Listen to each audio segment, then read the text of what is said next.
group-wide risks refer to the risks generated from the various financial relationships formed between the affiliates of a business group, which can be formed of both financial and non-financial institutions. For example, if an affiliate in whom the financial institution has invested becomes insolvent, this could rapidly spread across the entire group to the respective financial institution due to difficulties in withdrawing said investment. 금융회사의 부실 위험을 정확하게 평가하고 경영 상태의 건전성을 관리하는 것은 금융감독의 가장 중요한 정책 목표입니다. 따라서 금융감독 정책의 핵심 중 하나인 자기자본 규제에도 그룹 리스크를 반영할 필요가 있습니다. 더욱이 대형 그룹은 부실이 발생할 경우 그 규모가 크고 금융 안정성에 중대한 영향을 미칠 가능성이 높은 만큼 그룹에 소속됨으로써 발생하는 부실 위험, 즉 그룹 리스크를 정확하게 평가하고 관리할 필요가 있습니다. Capital regulations set a minimum capital requirement that acts as a buffer when financial institutions face unexpected losses. Therefore, this obligates the companies to manage an amount of capital that exceeds the minimum.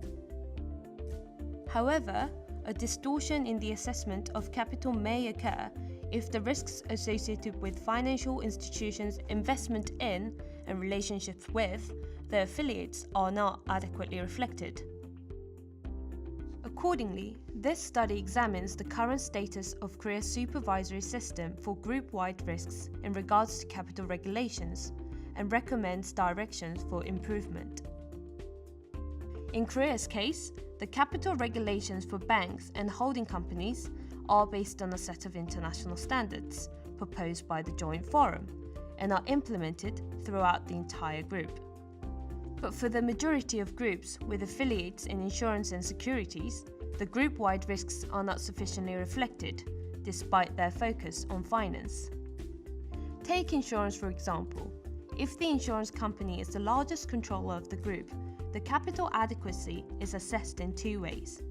The first method is to consolidate the group into a single regulated entity and then adjust the minimum capital requirement.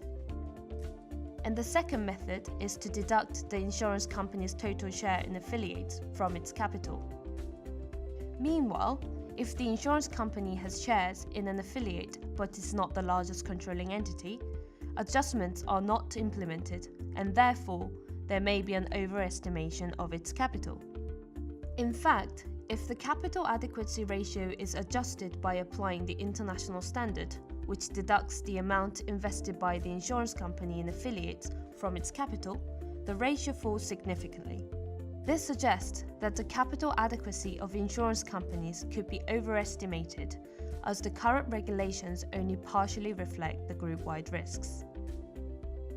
In the case of securities companies, capital adjustments are made by deducting the total investment from their capital, regardless of the control structure. But even if a securities company is the largest controller, the group is not evaluated as a single entity. Therefore, the evaluation of equity capital may become distorted. Such an evaluation method unnecessarily obligates securities companies to hold a possibly excessive amount of capital. On the other hand, as the parent company, securities companies are not responsible for maintaining the total capital at an adequate level, even if their subsidiaries' capital falls short of the minimum requirement. 계열회사 지분 보유 등으로 인한 금융회사의 그룹 리스크가 자기자본 규제에 잘 반영될 수 있도록 보험업과 증권업에서 관련 규정을 수정할 필요가 있습니다.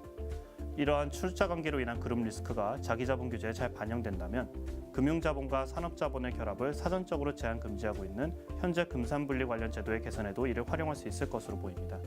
예를 들어 금융회사의 비금융회사 지분 보유를 제한하는 현행 규제를 자기자본 규제로 보완할 수 있다면 계열관계로 인한 그룹 리스크 수준에 비례하는 금액을 필요 자기자본으로 적립할 의무가 금융회사에 부과됨으로써 금융회사의 자금이 비효율적으로 전용되는 문제를 다소 해결할 수 있을 것으로 보입니다.